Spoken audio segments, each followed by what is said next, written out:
Adani group നൽകിയ മാനനഷ്ട കേസിൽ ശിക്ഷിക്കപ്പെട്ട മാധ്യമപ്രവർത്തകൻ രവി നായർ അപ്പീൽ നൽകും. സമൂഹമാധ്യമ പോസ്റ്റുകളുടെ പേരിൽ 1 വർഷം തടവും പിഴയും വിധിച്ച കേസിലാണ് അപ്പീൽ. ഗാന്ധിനഗർ ജില്ലാ കോടതിയിലാണ് മാധ്യമപ്രവർത്തകനായ രവി നായർ അപ്പീൽ നൽകുന്നത്. ധനസുമോദ് തുടരുന്നുണ്ട്. സുമോദ്, അങ്ങനെയാണെങ്കിൽ ഒരു നിയമ പോരാട്ടത്തിന് രവി നായർ തയ്യാറെടുക്കുകയാണ്.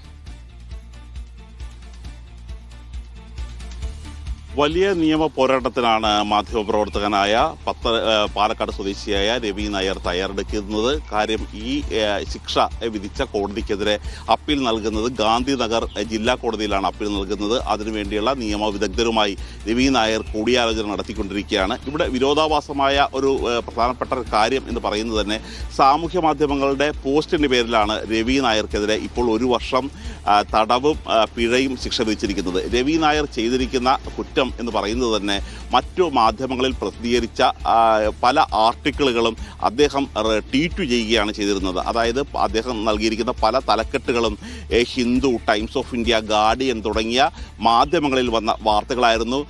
അദാനിക്കെതിരെ ക്രമവിരുദ്ധമായി തന്നെ നരേന്ദ്രമോദി സർക്കാർ അനുമതി പല പദ്ധതികളിൽ നൽകുന്നു എന്ന തരത്തിലുള്ള വാർത്തകളായിരുന്നു പല മാധ്യമങ്ങളും പബ്ലിഷ് ചെയ്തിരുന്നത്. ഈ മാധ്യമങ്ങളെ ശ്രദ്ധിക്കാതെ മാധ്യമങ്ങൾക്കെതിരെ ഈ വാർത്ത പ്രസിദ്ധീകരിച്ചവർക്കെതിരെ കേസില്ല, മറിച്ച് ഈ വാർത്ത ട്വീറ്റ് ചെയ്ത സാമൂഹ്യ മാധ്യമങ്ങളിൽ ട്വീറ്റ് ചെയ്ത രവി നായർക്കാണ് ഇത്തരത്തിലുള്ള ഒരു കേസ് ഇപ്പോൾ അദാനി നൽകുകയും അത് ഗുജറാത്തിൽ നൽകുകയും അതിനുശേഷം പലതവണയായി ഈ വാദം പൂർത്തിയാക്കിയതിനു ശേഷം വിധി പറയാൻ വേണ്ടി മാറ്റിവെച്ചിരിക്കുകയായിരുന്നു. പൊടുന്നനെയാണ് ഇന്നലെ വിധി പുറപ്പെടുവിച്ചത്.